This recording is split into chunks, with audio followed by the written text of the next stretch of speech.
Assalamualaikum, hola hola, welcome to English class with me, Miss Dwi. Yay, this is your first material in this semester. Ini adalah materi pertama kalian yang kita akan bahas di semester ini. Oh, so excited!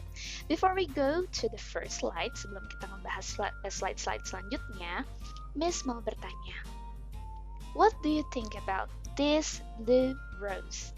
Isn't it beautiful? Menurut kalian, mawar biru ini bagus nggak? Nah, di materi kali ini kita akan membahas tentang asking for opinion and giving opinion. Bertanya tentang pendapat kepada seseorang dan memberikan pendapat serta respon tentang suatu pendapat. Nah, langsung aja ya kita bahas ke slide selanjutnya. Yang pertama kita akan bahas adalah asking for opinion atau bertanya kepada seseorang tentang pendapat mereka terhadap sesuatu. Nah, di sini sudah ada beberapa contoh kalimat yang bisa kita gunakan to express our pertanyaan kita seputar pendapat seseorang ya. Yang pertama ada contohnya. What do you think about BDR? Apa pendapat kamu tentang BDR alias belajar dari rumah? Lalu ada juga how do you feel about getting the first prize? Gimana perasaan kamu dapat hadiah pertama ya, door prize nih gitu. Lalu ada what's your opinion on this presentation?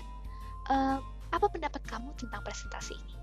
Lalu ada juga do you think that English is exciting? Menurut kamu pelajaran bahasa Inggris itu menyenangkan gak sih? Nah, itu adalah beberapa contoh dalam bertanya mengenai pendapat seseorang. Tentunya masih ada banyak lagi contoh-contoh lainnya yang bisa kalian temukan. Silakan di googling atau baca-baca dari sumber-sumber lainnya ya. Next, ada giving opinion, memberikan opini.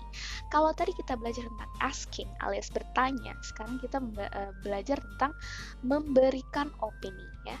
Itu sudah ada contohnya. Yang pertama, in my opinion, makeup is only for women, not for men. Menurut saya, makeup itu hanya untuk perempuan, bukan untuk laki-laki. Nah, lalu ada lagi. I think YouTube is more entertaining than television. Menurut saya, YouTube itu lebih menyenangkan ya, lebih menghibur daripada televisi.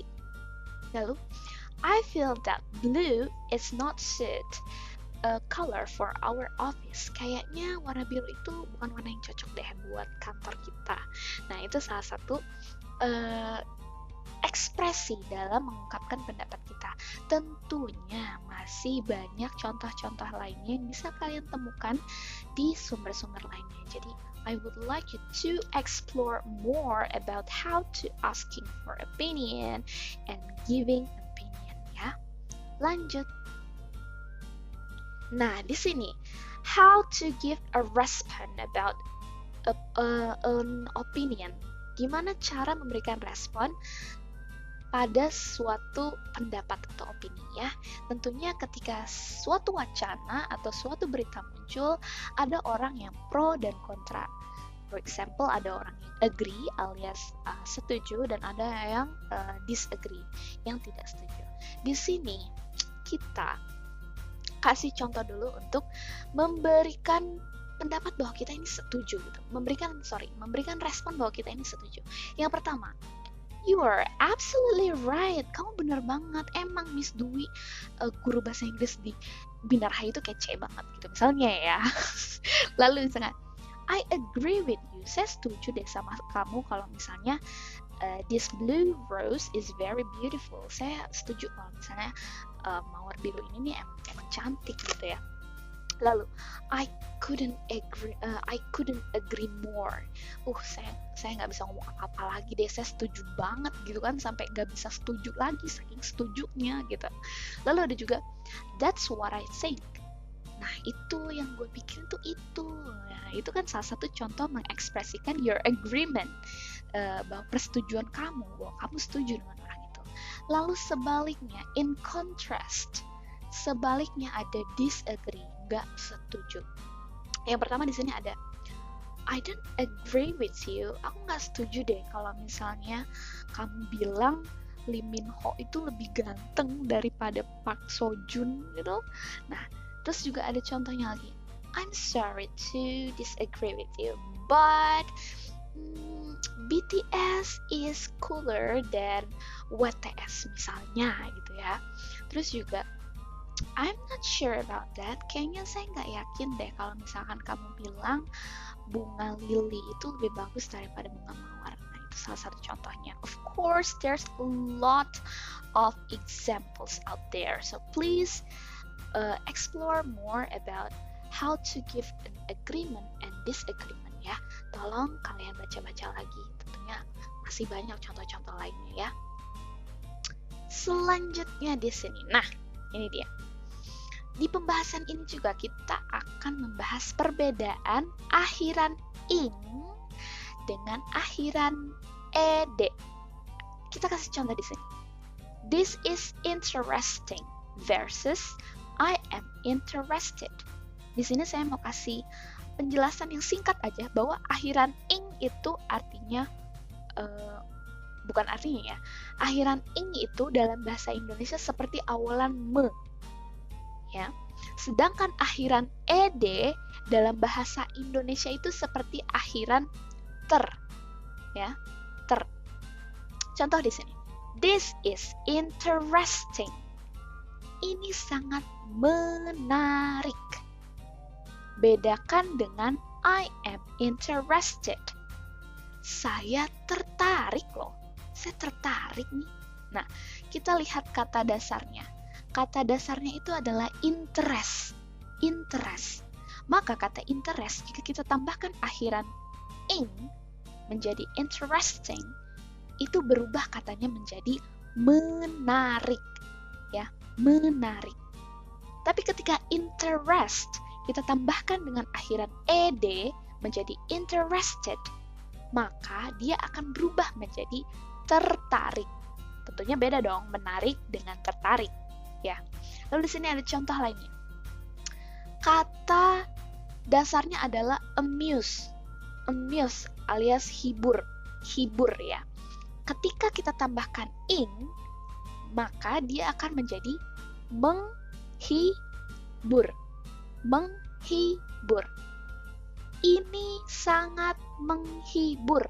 Maka kalimatnya yang benar adalah it is amusing. It is amusing. Ini sangat menghibur. It is very amusing. Ya. Tapi ketika kata hibur ya atau amuse ini kita tambahkan dengan akhiran ed menjadi amused. Amused. Ada kata deh di situ. Amused. I am amused.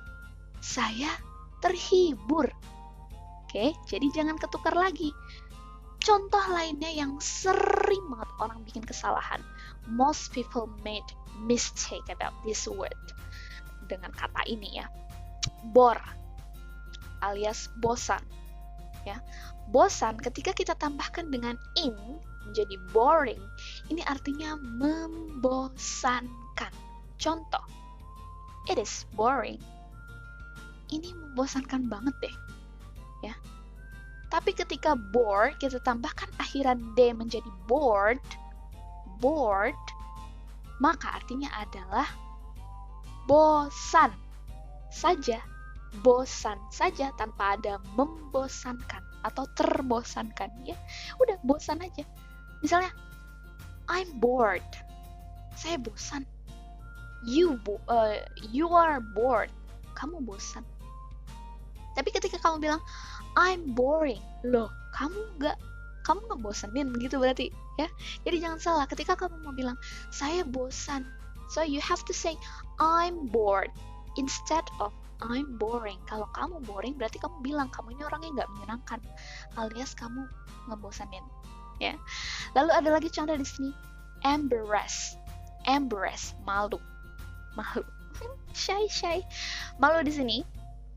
Embarrass, if we add ing ending on the word embarrass, jika kita tambahkan akhiran ing di kata embarrass, maka itu akan berubah katanya menjadi memalukan. Oh my god, I dropped my tea on the floor.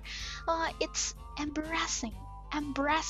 ini memalukan banget, teh saya tumpah, saya harus bersihin dan lain sebagainya ya. Tapi ketika embarrassed, kamu tambahkan akhiran ed atau ed ya. Embarrassed artinya malu. Aduh, saya malu nih. I'm embarrassed. Jangan salah, kalau kalian bilang I am embarrassing, artinya kamu orangnya memalukan, gak cocok dibawa kemana-mana, bikin malu. Nah, hati-hati ya, jangan sampai ketukar.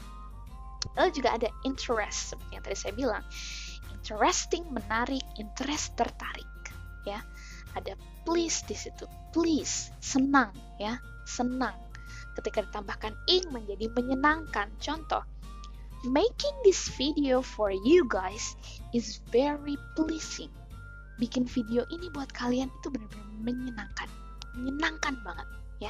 Tapi ketika please-nya itu kalian tambahkan ed, maka artinya ya udah senang gitu.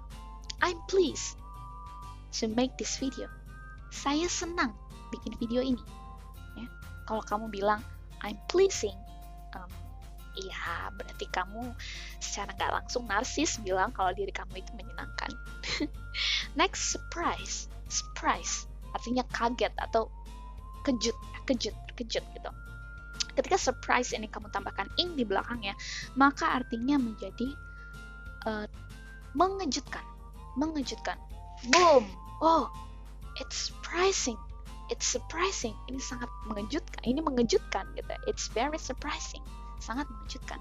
Tapi ketika kamu bilang saya terkejut, berarti I'm surprised.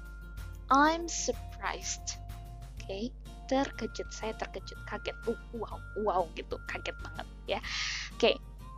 Dan jangan lupa ketika kalian menggunakan kata-kata ini ya, kata-kata tersebut itu dinamakan sebagai adjective alias kata sifat. Yang namanya kata sifat di depannya itu harus ada to be. Ayo, do you remember apa itu to be? To be itu ada banyak. Yang pertama ada is, am, are, ada juga was and were untuk bentuk lampau alias bentuk past-nya ya. Kalau I, to be-nya apa? Am, tentu saja. I am interested.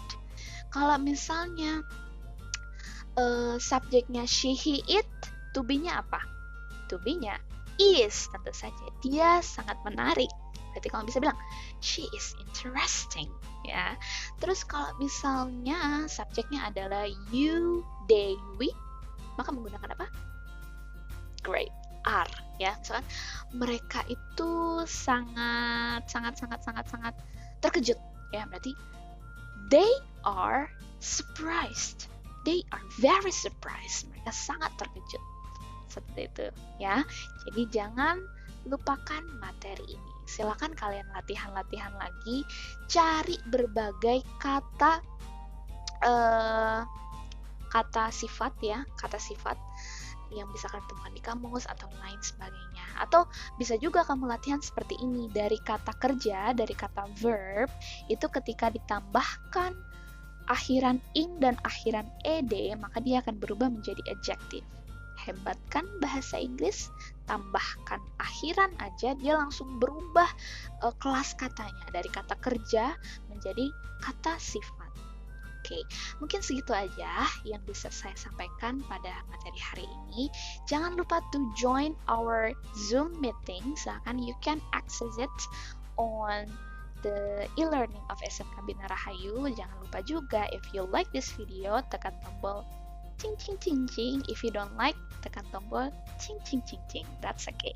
자, 맞다네. See you next time. Bye bye.